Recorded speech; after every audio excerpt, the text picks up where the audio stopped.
Hello, greetings from the Dominican Republic. My family and I are here with also my in-laws, and it's just been the most amazing week. So I brought my podcast mic because I thought it would just be fun to record from here. And I'm really glad I ended up recording now rather than recording before this vacation because I want to talk Instagram stories. I know I've touched on them a little bit in this podcast on other episodes, but like I tell everyone that Instagram stories are the reason one, my business is still going, but also that my business has reached the point that it has. We all start at zero. When I had my tiny little community, about 200 to 500 followers on Instagram, it was Instagram stories that kind of catapulted my account growth, but everything, right?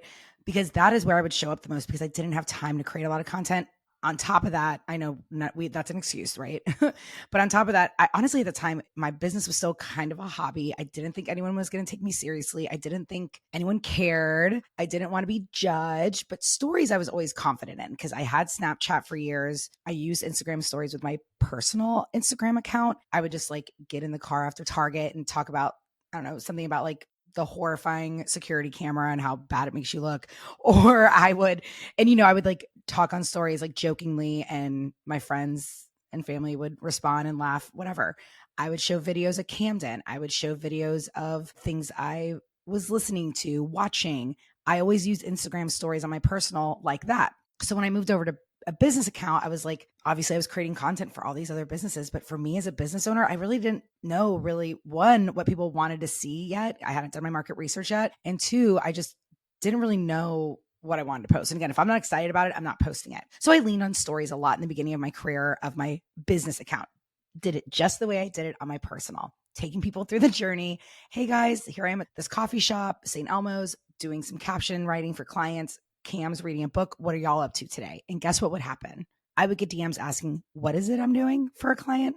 I would put another story up. Just created a hashtag vault. Those were like one of my favorite very early offers. That was like a quick, like $50 and helped me pay for groceries and things like that in the beginning, because again, it's always good to have like a lower tier offer because a lot of people couldn't afford my management or again, just couldn't justify the costs. Cause back then social media was still not what it is today. It was more so looked at something they could give their intern to go and post, right? So like, I was like, okay, hashtag vault. That's a quick, easy thing that I can do and make some cash.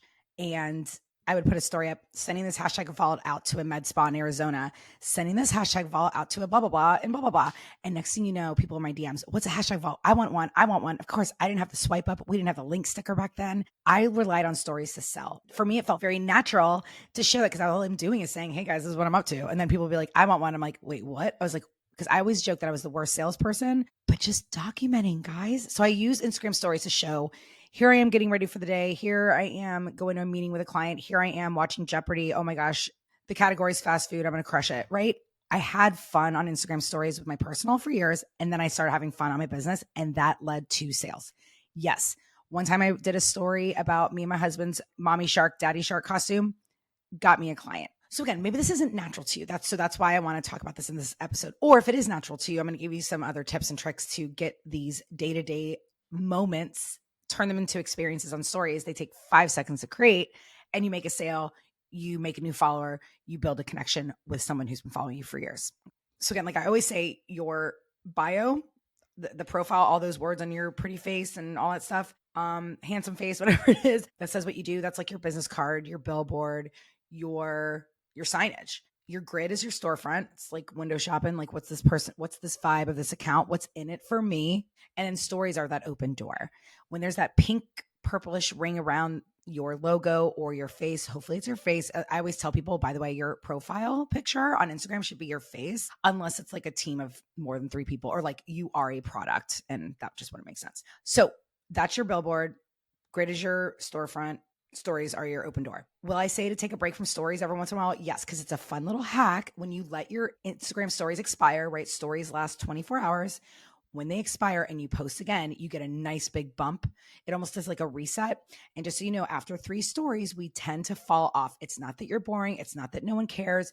Just naturally after 3 stories, people tend to fall off. So front load those first 3 stories. So what I always tell people with Instagram stories, if your views are really low comparatively, and I just check for you because that rate is always changing, but you want about 7% of your following viewing your story. I would look at the first views. You can swipe up to see what that view is because again, it's always going to go down. We lose interest and It just is. It's the way we use the app. It's not the algorithm. So front load those, right? So you want to make sure those first three are really important. So especially if you're doing a reset and you know that first story is going to pop off, it's going to go crazy. If you're selling something right now, mention it. Usually my first story of the day is just saying good morning. Like I'll do it here. I already did it here this morning, saying good morning.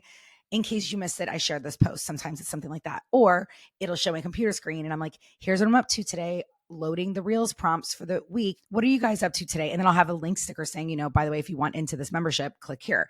I'll kind of like breadcrumb a little bit. My first story of the day is very intentional. The rest of them, I kind of just like document my day. Maybe next I'll share a post from someone else. Maybe it's a post from someone in my industry that I respect. And I'm like, everyone needs to see this. Or maybe it's an empathetic heard, right? My 4 H's. Heard, which I love to share the heard type content onto my stories, which is usually like something like, dear business owner, your business doesn't have to do this, that, and the third, anything that makes them feel seen and heard. I love sharing content like that from other, like those types of accounts that are out there that share lots of that content. So I like to do a mix of my stories as well. Just like I do like to do a mix on my grid of helpful content, heard content, happenings, and humor. So I do the same in my stories. And the reason I wanted to talk stories today was because every single day in your stories, if you're my client, I'm going to tell you this and I'm going to watch your stories like a hawk.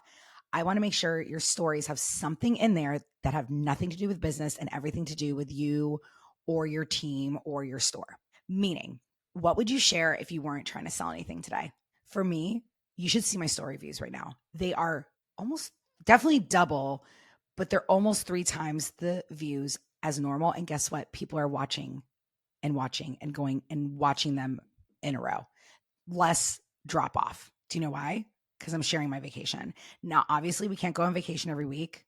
Wouldn't that be dope? But it just goes to show that people love to follow people and we love to see your experiences. There's a really funny meme I saw a while ago and it cracks me up because it's like, I would hope everyone knows when you go on vacation, I'm going with you. Like basically like your Instagram stories need to show me everything because I'm on it with you. And it's true in life. Like when we're watching these, we want to go on this experience, this journey with you. I'm getting DMs asking like, what are your thoughts on the resort?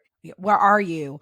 I'm obviously tagging the resort. They're sharing my story. It's just, people going, oh my gosh, I'm Dominican. And, I'm so glad you're in my country. And then I'm telling them how lovely the people are here and how everything has just been great. Conversations, stories lead to conversations. Conversations lead to sales without feeling promotional, over salesy, etc. Now, will I tell you to be salesy? Yes. Obviously, if you're a business on Instagram, you're selling. But if you struggle, stories are the best way to sell and show up and have conversations with people because they're comfortable. When someone replies to your story, it's going right to your DM. Do you know how powerful that is? That's a personal exchange between you and the person. So I just want to say any expert, quote unquote, telling you to not share personal stuff on stories is doing you the biggest disservice of all time, right? I get really fired up about a few things. People that tell you have to post every day, not true. People who tell you to keep it only business, gross. And third, people on stories saying you shouldn't share personal. That's literally where you share the most personal stuff. Stories are why people tag me in videos of their oat milk lattes. And again, this was when I had 500 followers. So I don't want to hear, well, Shannon, you have a larger following now.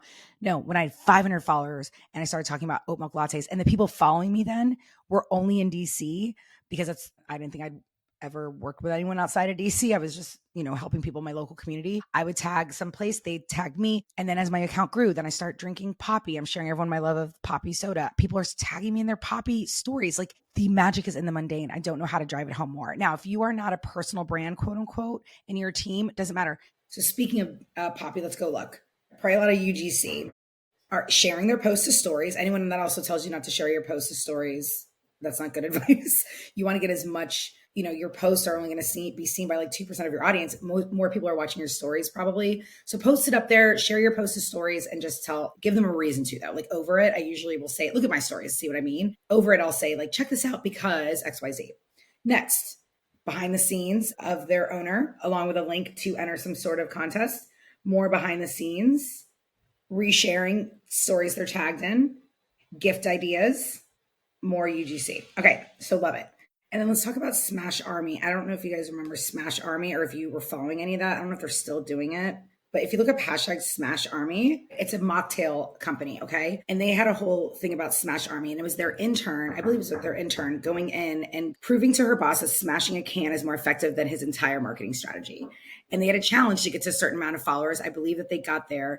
And what's so funny is she became the face of this mocktail company. So it just goes to show you, We love following people. We love being a part of another business's growth. All right, let's look at Sephora. Watch this. They've got some, they're shouting out some makeup brands. And guess what? Another story, a talk to camera video. Literally can't believe they put my favorite ABH brow products in one kit. You're getting a full-size brow wiz and a mini brow freeze gel for just $26. Looks like it could be a Sephora employee. It doesn't have an influencer tag or anything. So again, you work at a store, have someone from your store get on stories and talk about their favorite product right now. You get tagged in the story, share it. You want to take people through your day, share it. Whatever makes sense for your business. I just want to beg you to start showing up on stories because it is the open door. It leads to DMs, conversations. And even if it is just the coffee you got, the donut you're about to eat, use a poll, make your polls fun. So the last thing I'll leave you with is let your stories expire. That first story, start with the behind the scenes of your morning, whatever that looks like. It could be your workspace. Let's say you're a hairdresser. Show your workstation, setting up your workstation. And maybe you've got like your Starbucks drink and your whatever, and you're like tagging all of them and saying, fueling up on this. I've got 3 appointments today. Let's go. And then you could use a poll or a slider to like, who's with me today, or who's ready for a good hair day? Who wants to see the final results later today? Use the slider. Or you could do a poll being like, how do you start your morning? Coffee, tea, or hot coffee, iced coffee. Keep it simple that people feel like they are invited into your world and can lock in. Next week's episode, I'm going to talk more about how stories, everything I'm having you do right now, is going to help you create better content for your feed. So get ready for that. I'm so excited because truly stories are once you get comfortable in stories, you're going to absolutely dominate your content in 2025. I love you, friend. To the beach we go. Have a wonderful day. Thanks for listening. Mwah.